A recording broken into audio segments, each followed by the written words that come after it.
జనసేన అధినేత ప్రముఖ hero Pawan కళ్యాణ్ను AP మంత్రులు అమరావతి శంకుస్థాపనకు ఆహ్వానించారు. హైదరాబాద్ రామానాయుడు స్టూడియోస్లో సర్దార్ గబ్బర్ సింగ్ షూటింగ్లో ఉన్న పవన్ కళ్యాణ్ను కామినేని అయ్యన్న పాత్రుడు కలిశారు. ఆహ్వాన పత్రం అందజేసి అమరావతి శంకుస్థాపనకు ఆహ్వానించారు. రాజధాని లేకుండా రాష్ట్రాన్ని విడగొట్టేయడం, అలాగే రాజధాని కోసం ఇంత భారీ ఎత్తున ఏర్పాట్లు. అంటే నేను కోరుకున్న రాజధాని ఎలాంటిదంటే అందరూ సంతోషంగా ఉండాలని కోరుకున్న రాజధాని రావాలని కోరుకున్నాను.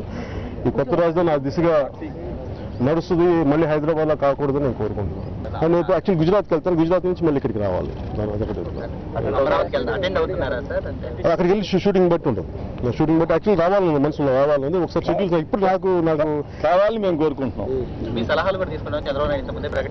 నేను నాకు సలహాలు ఇచ్చేంత అనుభవం లేదు నాకు. సలహాలు ఇచ్చారు.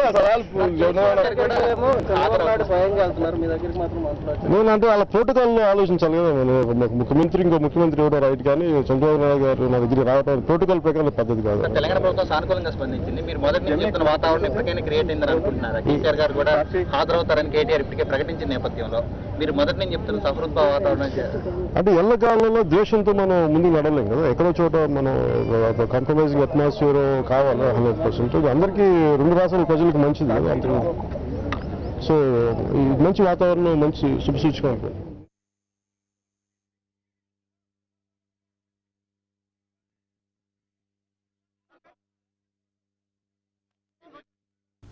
హైదరాబాద్లో ఒకే చోట అభివృద్ధి కాకుండా అమరావతిలో కూడా అభివృద్ధి వికేంద్రీకరణ జరగాలని కోరుకుంటున్నట్లు పవన్ కళ్యాణ్ చెప్పారు. అమరావతి శంకుస్థాపన ఆహ్వానం అందుకున్న ఆయన ఉత్సవాలకు హాజరు కావాలనుకుంటున్నట్లు చెప్పారు.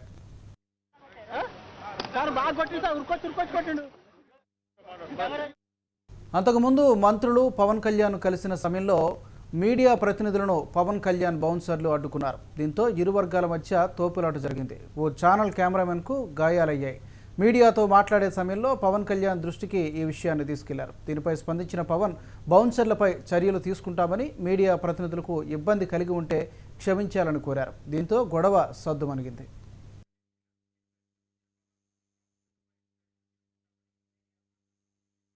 ఎవరెవరు వచ్చేస్తుంటారు లోపలికి. ఆ పరిస్థితి కెమెరాలు కూడా తీసుకొని వచ్చేస్తుంటారు.